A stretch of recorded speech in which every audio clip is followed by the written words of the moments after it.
우리가 주기도문을 마치면서 팔복을 함께 하겠다 말씀드렸습니다. 오늘은 팔복의 첫 번째 시간입니다.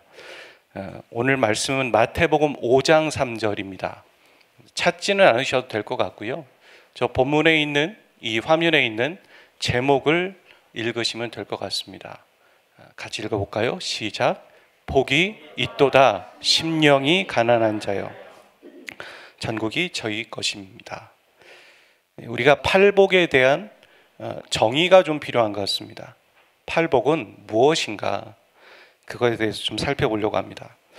우리가 번역할 때와 다르게, 우리말로 번역할 때와 다르게 이 원어는 복이 있도다 이런 선포가 먼저 나온 후에 심령이 가난한 자여 천국이 그런 자의 것입니다. 이렇게 선언하고 있습니다. 그러니까 축복이 먼저라는 거죠. 그러니까 팔복은 축복문입니다. 축복문. 그런데 이 구약 성서와 신약을 제외하고 구약 성서와 구약과 신약의 이 중간 시대의 문헌들을 보면은 축복문에는 두 가지의 유형이 있습니다. 첫 번째 유형은 뭐냐면 지혜의 축복문이라고 얘기합니다. 보통 잠언과 시편이 거기에 해당되는 거죠. 예를 들어 잠언 8장 32절에서 33절에 보면 아들들아 이제 내게 들으라 내 도를 지키는 자가 복이 있느니라 훈계를 들어서 지혜를 얻으라 그것을 버리지 말라. 어떤 느낌이냐면 이건 다분히 현세적이고 윤리적인 겁니다. 그리고 이 세상에서 어떻게 바르게 살아야 하는가 그런 내용들이 담겨져 있는 것이죠.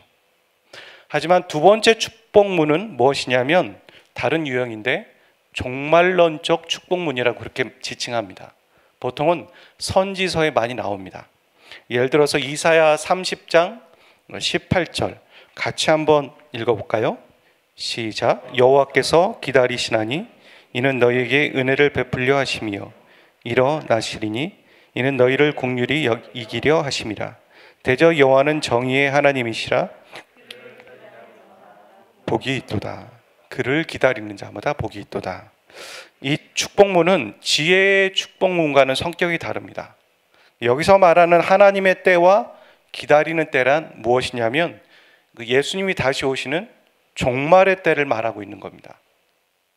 그래서 이 종말론적 축복문은 믿음과 인내로 살아가는 사람들에게 무엇이 있다는 것입니까? 끝이 있다는 것이죠.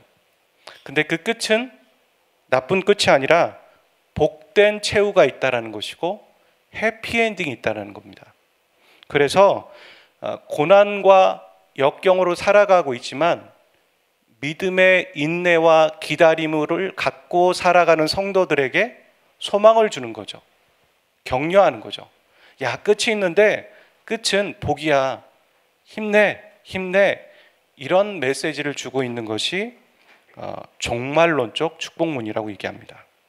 여러분 장르는 다르지만 묵시 문학 가운데 뭐가 있냐면 대표적인 게 요한계시록이 그렇습니다. 그러니까 요한계시록은 뭐라고 얘기하느냐면 누가 이 세상의 주인인가 그런 얘기를 합니다. 로마의 황제가 주인인가? 돈이 주인인가? 사람이 주인인가? 아니다. 예수 그리스도께서 다시 오신다. 예수가 이 세상의 진짜 주인이다. 그 얘기를 듣는 믿음으로 살아가고 있는 어마어마한 핍박으로 살아가고 있는 믿음의 사람들에겐 그게 어떤 것이 될까요? 두려움일까요?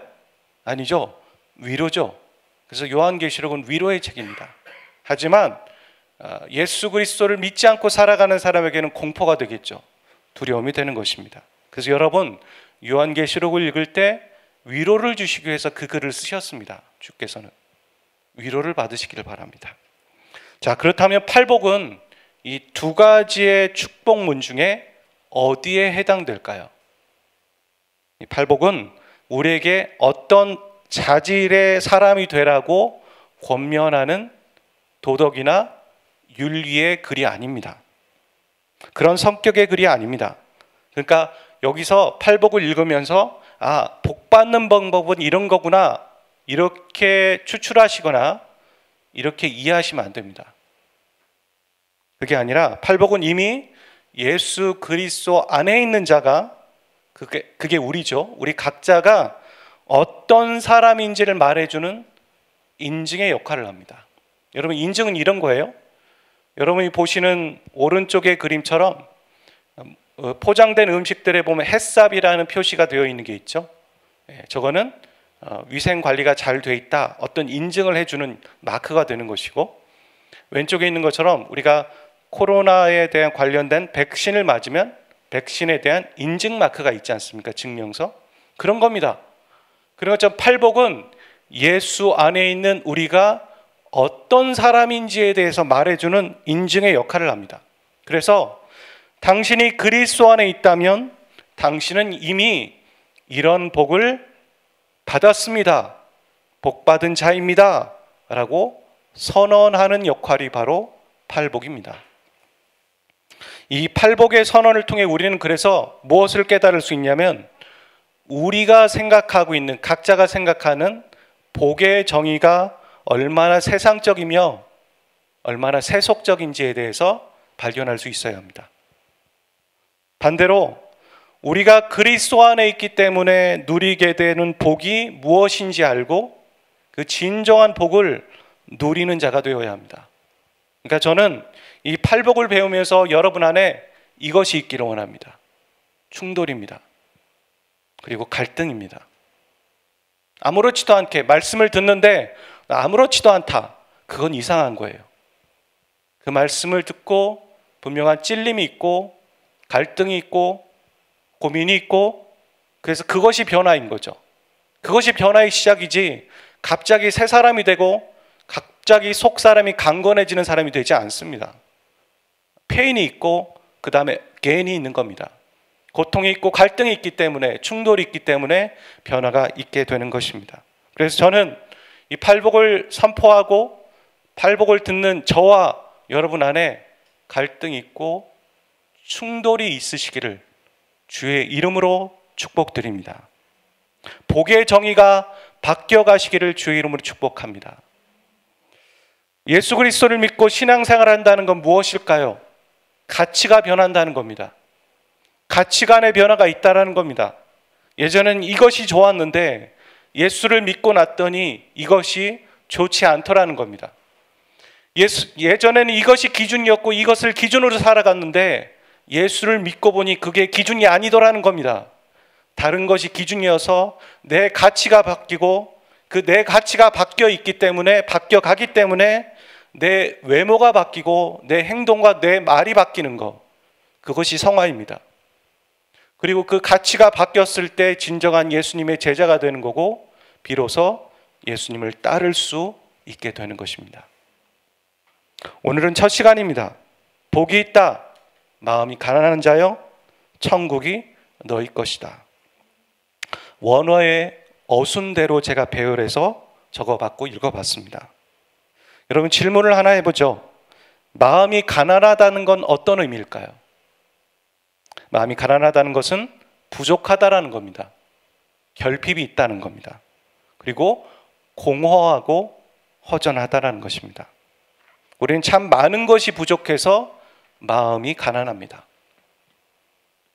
돈이 부족해서도 마음이 가난하고, 자녀의 문제를 보고서도 그렇고, 배우자를 보고도 그렇고, 또한 직장에서 일어나는 여러 가지를 보면서도 마음이 가난합니다. 그리고 또 내 안에 있는 여러 부족함과 한계와 무능을 봅니다. 그리고 죄와 갈등하는 내 모습을 보지만 그 죄에서 이기지 못하는, 좀처럼 이기지 못하는 내 모습을 봅니다. 또 내 모습만 그렇습니까? 교회 공동체를 보면서도 마음이 가난하고, 또한 이 나라와 민족의 방향을 보면서도 가난할 수도 있고, 세계가 돌아가는 모습을 보면서도 마음은 가난합니다. 셀 수 없이, 수도 없이 우리는 시도 때도 없이 마음이 가난합니다. 그런데 이 말씀대로 말하면 이 가난한 게 이미 복이 있다라는 겁니다. 여러분, 동의가 되십니까? 마음이 가난한 게 동의가 되십니까? 가난하면 안 되죠. 세상의 기준으로 보면 채워져야 복인 거죠. 많이 있어야 복인 거죠. 그런데 성경은 가난한 게, 공허한 게, 허전한 게 그게 복받은 것이라고 말하는 겁니다. 이상하지 않으십니까? 여러분은 언제 가난하셨습니까? 지금도 가난하다면 참 감사하지만 여러분 언제 가난하셨습니까? 저는 한 사람의 간증을 좀 소개해 보려고 합니다. 마이클 윌킨스라는 사람입니다. 그는 풀러 신학교의 학위를 받았고 현재는 탈봇 신학교의 신학과 교수입니다. 그는 본인이 언제 가난했는지 말합니다. 그리고 그 가난한 상태가 어떤 결과로 이어졌는지에 대해서 소개하고 있습니다. 제가 좀 읽어보겠습니다. 영어로 되어 있는 것이 번역되어져 있기 때문에 이렇게 우리가 직역되어 있는 부분이 있어서 좀 원활하지 않은 것을 먼저 좀 양해를 부탁드립니다. 나는 팔복의 특징이 우리의 이상으로 간직해야 할 특징이라고 주장하는 젊은 모임에 앉아 있었던 것을 분명히 기억한다. 나는 젊은 지도자가 말하는 것에 친구들과 함께 뒷줄에서 코웃음을 치고 있었다. 나는 활동적이고 남성적인 것을 좋아하지만 교회에서 그려진 기독교인의 삶은 활발하고 강건한 대안을 우리에게 제공하지 못했다. 실제적인 삶의 기준으로 팔복을 배제한 몇 년의 삶을 산 후에 나는 베트남 정글에서 환하게 빛나는 별들 아래 앉아 있었다. 그 광경은 압도적이었고 나는 공수부대 요원이었다. 어느 치열한 전투를 치른 후에 보초병으로 서 있었던 날 밤에 나는 예수가 팔복에서 말씀하신 내용의 실제를 경험했다. 나는 그날 무자비하게 사람들을 죽였다. 나는 양심의 가책도 없이 적군인 젊은이들의 생명을 빼앗아갔다. 나는 우리가 미워하는 적군들의 젊은이에 의해 유린당한 19살에서 20살 난 포대원들의 시체를 보았다. 하지만 양측 누구도 왜 이들을 죽이고 왜 죽어야 하는지에 대해 설명해 주지 않았다. 왜 싸워야 하는가? 그날 밤 나는 허망함을 느꼈다. 나의 비참함의 깊이를 인식했을 때 그때 나는 심령이 가난해졌다. 나는 내 속에 있는 악으로 인해 울었다. 젊은이로서의 생애 처음으로 나는 내 배에 강력한 선장이 내가 아니라는 사실을 알았다. 나는 어느 순간에도 죽을 수 있었다. 나는 그때 팔복의 선언의 시작을 경험하였음을 지금 깨닫게 된다. 처음으로 하나님과 분리된 인간으로서의 내 삶의 공포를 보았다. 내 삶에서 이런 변화는 2년 뒤에 예수를 초대하고 수용하게 되었다. 내가 이런 영적인 상황에까지 있기에 나는 어떤 노력도 하지 않았다. 어떤 분이 그 일을 행하셨음을 안다. 예수님이 돌아가시기 전 마지막 운명의 날에 이 땅에 다른 일을 보내시겠다 말씀하신 분, 보혜사 성령, 그것만이 인간이 하나님께 회개하고 돌아설 수 있는 유일한 방법이다. 간증은 여기까지 제가 정리해서 읽어봤습니다. 여러분은 언제 마음이 가난하셨습니까? 여러분이 가진 틀과 기준들이 한순간에 무너져서 마음이 가난했었을 때, 그때 혹은 그 이후에 여러분은 예수님을 나의 주님으로 영접하셨을 겁니다. 그래서 우리에게 천국이 주어진 것이죠. 그래서 이 팔복의 첫 번째 선포는 맞는 말입니다. 여러분, 마음이 가난한 것이 복된 이유는 가난해서 복된 게 아닙니다. 마음이 가난해서 예수를 내 마음에 모셨기에 복인 것입니다. 진정한 복은 예수님을 믿는 것이고 믿는 그 상태가 복이라는 것입니다. 불신자가 있는데 이런 마음의 가난함이 보여진다면 우리는 어떻게 해야 되겠습니까? 우리는 그분의 때가 아닌가? 그분의 때가 아닌가? 호시탐탐 기대하고 다가가고 기도하고 예수 그리스도를 전하는 것입니다. 그게 진정한 복을 누릴 기회를 그에게 주기 위해서입니다.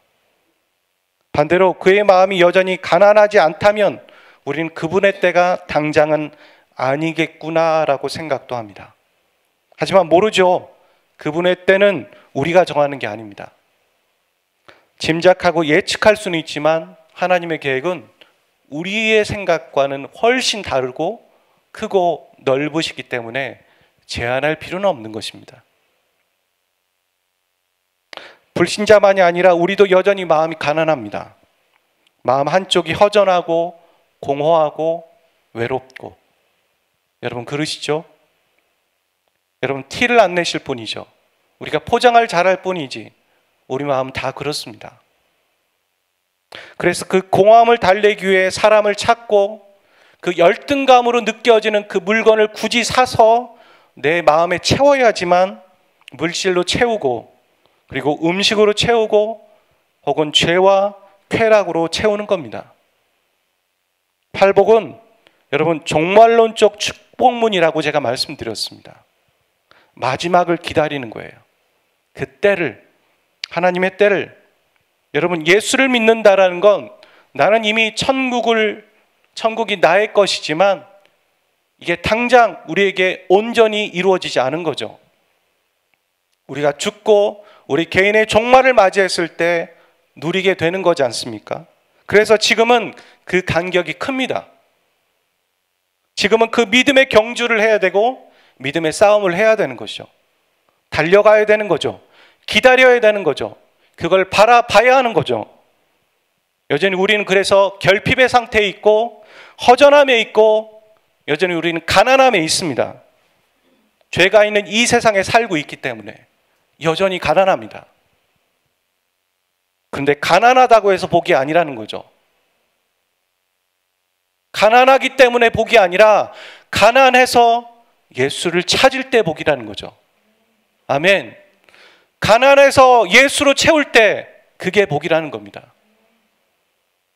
우리가 처음 예수를 믿을 때도 가난했던 것처럼 지금도 가난하거든요. 가난한 걸 모르는 사람이 있다면 그게 안타까운 겁니다. 우리 주위에 복음이 들어가지 않는 사람들을 보십시오. 그는 가난하지 않습니다. 그는 채워져 있다고 생각합니다. 난 배불러. 난 부족하지 않아. 예수가 내 인생에 왜 필요해? 그렇게 말합니다. 또 어떤 사람은 정말 가난한데 예수를 채우지 않습니다. 다른 것으로 채웁니다. 그래서 그것이 만족이라고 얘기합니다. 당장 그 순간은 만족일지 모르지만 더 허기집니다. 더 배고픕니다. 더 갈증을 느끼는 거예요. 그게 그 사람의 모습이 아니라 우리의 모습이기도 하다는 거죠. 그래서 가난할 때 다른 것으로 채우는 것이 아니라 그 공허함을 예수로 채워야 합니다. 예수님의 만남으로, 예수님의 말씀으로, 그리고 예수님이 보내주시겠다 하셨던 이미 내 안에 계신 성령의 충만함으로. 우리가 예수 안에 있다는 건 두 가지밖에 없습니다. 예수님의 말씀으로 채우는 겁니다. 그래서 내 안에 오늘 말씀이 내 안에 있는가? 내가 살아갈 때 그 말씀으로, 말씀이라는 그 연료로 내가 움직여가고 있는가 점검해 보십시오. 우리 인생을, 일주일의 인생을 보면 말씀 없이 살아갈 때가 얼마나 많은지 모릅니다. 아침에 묵상을 했는데 그 말씀이 내 안에 남지 않는다라는 건 묵상의 깊이가 얇다는 겁니다. 솔직히 말씀이 내 안에 온전히 섭취되지 않았다라는 거예요. 어찌 말씀을 받는데 그것이 내 안에 남아있지 않습니까? 깊지 않다는 겁니다. 시간을 충분히 쓰지 않았다라는 겁니다. 주님 앞에 머물러 있지 않다라는 겁니다. 주님을 만나지 않았다라는 겁니다. 예수 안에 있다는 건 예수님의 말씀으로 채우는 겁니다. 예수 안에 있다라는 건 예수님께서 보내주시겠다고 하셨던 이미 내 안에 계신 성령의 충만함으로 인도함을 받는 겁니다. 그래서 우리가 매 순간 기도한다라고 얘기하고 기도로 시작한다라고 얘기하는 것은 성령님의 인도하심을 구한다라는 겁니다. 지금은 성령의 시대인 거죠. 그렇지 않는다면 우리도 천국이 너희 것이다라고 했던 우리도 우리의 가난함은 계속 그 가난함으로 머물게 될 것이고 극도의 갈증을 느끼게 될 것입니다. 예수를 믿지 않는 사람보다 훨씬 더 갈증을 느낄 것이라는 거죠. 우린 이미 그 맛을 경험했기 때문에 그렇게 살아가지 못한다면 훨씬 더 많은 갈증을 느끼는데 여전히 우리는 무뎌지고 다른 것으로 채우면서 채울 수 있다라고 생각하는 그런 어리석음으로 살아갈지 모른다는 겁니다. 사랑하는 저와 여러분, 주님은 우리에게 그렇게 선포하십니다. 이미 복이 있도다. 이미 복이 있는 자여, 너희는 마음이 가난하여서 나를 받아들였기 때문에 천국이 너희 것이다. 지금 또 가난하다면, 아직 그 천국의 본향에 가지 못하였기에 지금 가난하다면 그때처럼 예수로 채워라. 예수의 말씀으로 채우고 예수께서 보내주신 성령의 충만함으로 채워라. 이렇게 이 말씀으로 선포하고 계신 겁니다. 여러분은 복이 있으십니다. 복이 있는 자입니다. 그 복을 누리십시오. 포기하지 마십시오. 우리 같이 기도하겠습니다. 우리는 복이 있는 자입니다. 그 복을 누리는 자가 되길 원합니다. 그렇게 먼저 고백합시다. 하나님, 나는 복이 있는 자입니다.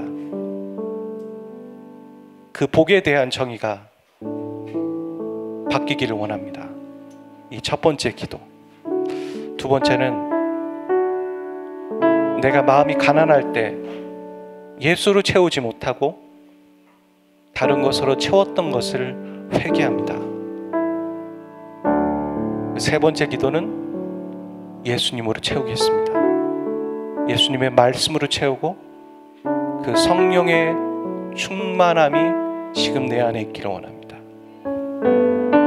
세 번째 기도입니다. 내 복이 바뀌기를 원합니다. 복의 정의가. 두 번째, 내가 예수로 채우지 못했던 걸 회개합니다. 세 번째, 지금 내가 이 순간 주님의 말씀으로 채우고 성령 충만하기를 원합니다. 우리 그렇게 같이 3, 4분 정도 간절하게 기도할 수 있기를 원합니다. 주님이 우리 앞에 계십니다. 이곳에 운행하고 계십니다. 주께서 새 일을 행하여 주실 것입니다. 같이 기도하겠습니다.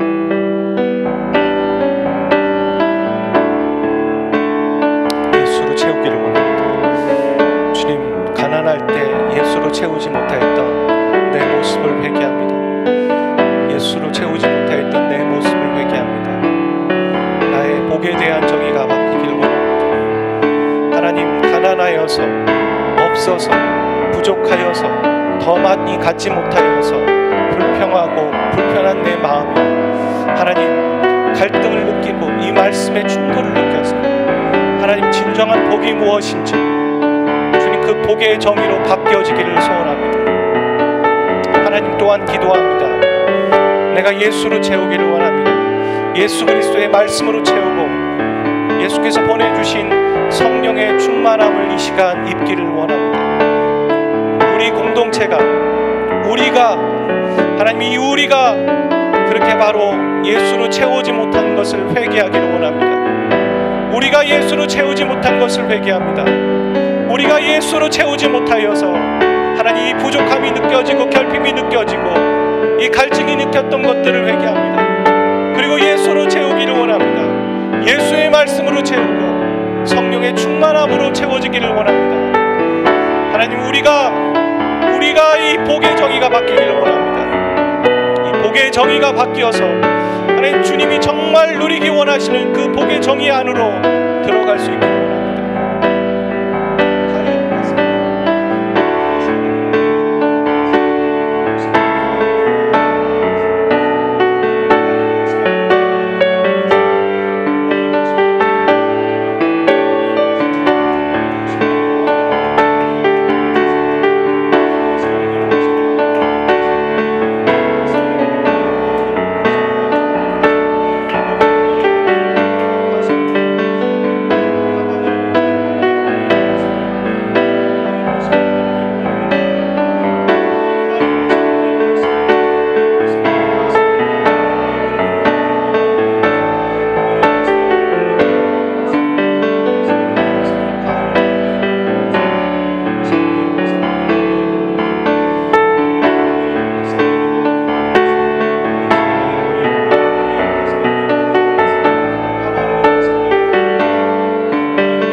계속 기도하실 분 기도합시다. 진실하게 진실하게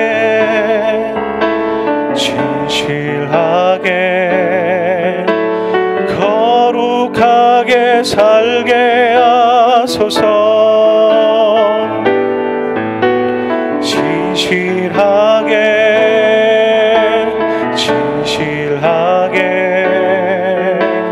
거룩하게 살게 하소서. 진실하게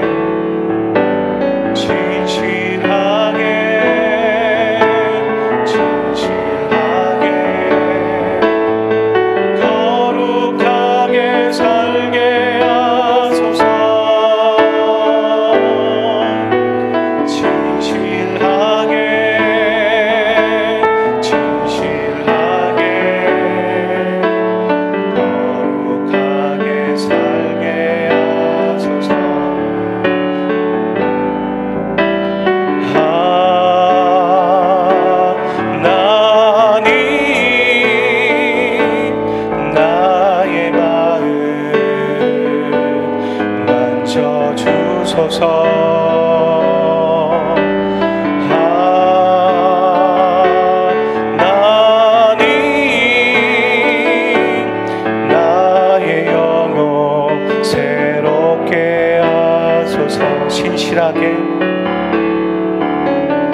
진실하게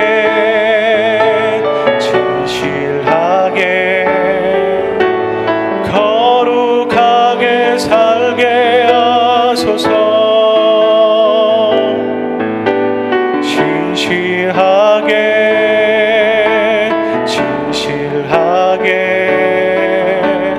거룩하게 살게 하소서.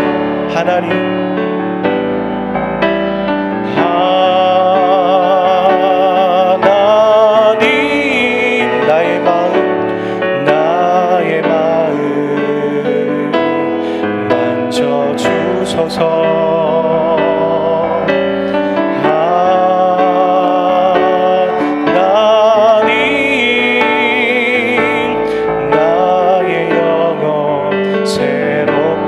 목소리 높여 신실하게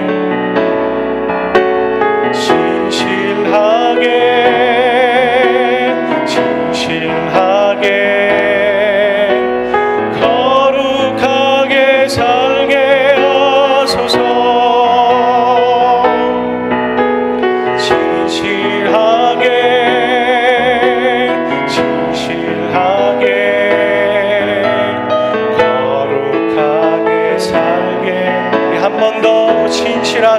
진실하게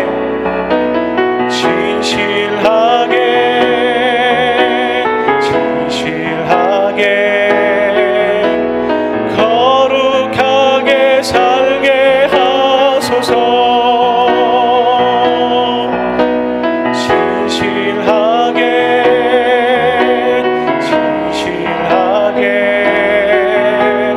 거룩하게 살게. 손 들고 찬양할까요?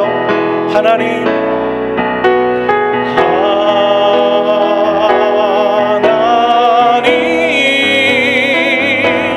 나의 마음 만져주소서.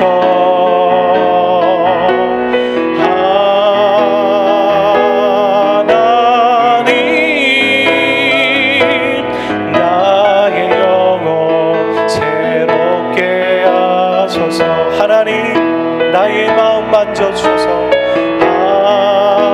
하나님 나의 마음 만져주소서.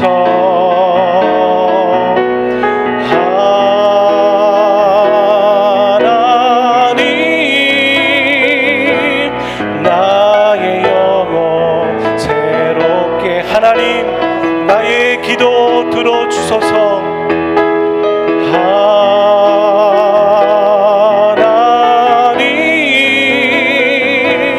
나의 기도 들어주소서.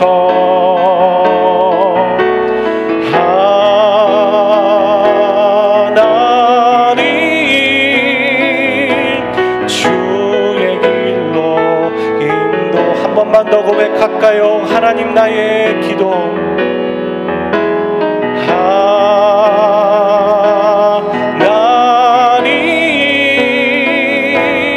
나의 기도 들어주소서.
하나님, 우리의 눈을 밝혀주셔서 하나님, 성도의 부르심의 소망이 무엇이고 그 기업의 풍성함이 무엇이고 그 능력의 역사하심이 무엇인지 알게 하여 주십시오. 주님, 우리의 눈을 밝혀주셔서 하나님께서 하시는 일들을 보게 하여 주십시오. 성령으로 말미암아 우리의 속사람이 강건해지기를 소원합니다. 믿음으로 말미암아 예수 그리스도의 그 사랑의 깊이와 넓이와 높이와 주님 그 넓으심이 어떠한 것인지 우리 안에 가늠되어지고 알아지고 깨달아지게 도와주십시오. 우리를 성장시키시고 성숙시키시고 또 우리를 하나 되게 하시고 연합되게 하셔서 하나님의 나라의 확장을 위해 이 베델 공동체와 우리 한 사람 한 사람을 사용하시고 써 주시옵소서. 주님께서 모이게 하셨습니다. 주님이 부르셨습니다. 죄에서 부르셔서 교회라 부르셨습니다. 그러니 주님께서 세우시고 주님이 이루어 가 주십시오. 주님 길을 만들어 주시고 주님 새 일을 행하여 주시고 주님께서 하시겠다 하신 그 약속을 이루어 가 주시옵소서. 주님, 우리의 마음이 가난합니다. 가난할 때 예수로 채우기를 원합니다. 예수로 채우는 것이 복입니다. 예수 안에 있는 것이 복이고 예수님을 믿고 만난 것이 복입니다. 하지만 이 복은, 이 팔복은 그 상태를 얘기하고 있습니다. 우리가 예전에 예수를 만났다가 아니라 지금 그 상태가 복이라고 얘기합니다. 지금 예수를 만났는가?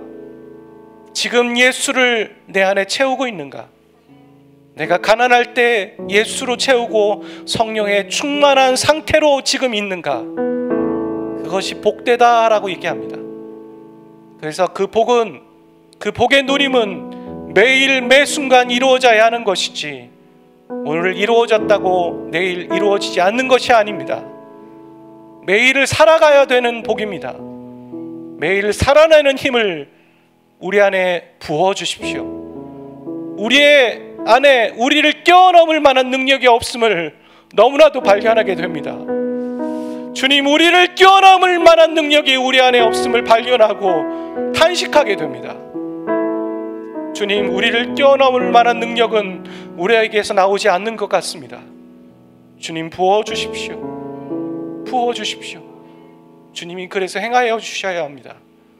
주님이 일하셔야 합니다.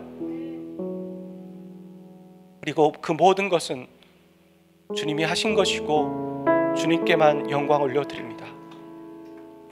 이 모든 말씀 우리 주 예수 그리스도의 이름으로 기도하였습니다. 아멘. 이제는 우리 주 예수 그리스도의 은혜와 아버지 하나님 극진하신 사랑하심과 성령님의 교통하심이 지금 이 순간 이 예배를 드리고 현장과 온라인으로, 그리고 뒤늦지만 또 일정을 소화하며 예배를 드리는 베델 성도들 모든 그 심령과 그 가정과 그 머리 위에 이제부터 영원까지 항상 함께 하시기를 간절히 축원하옵나이다. 아멘.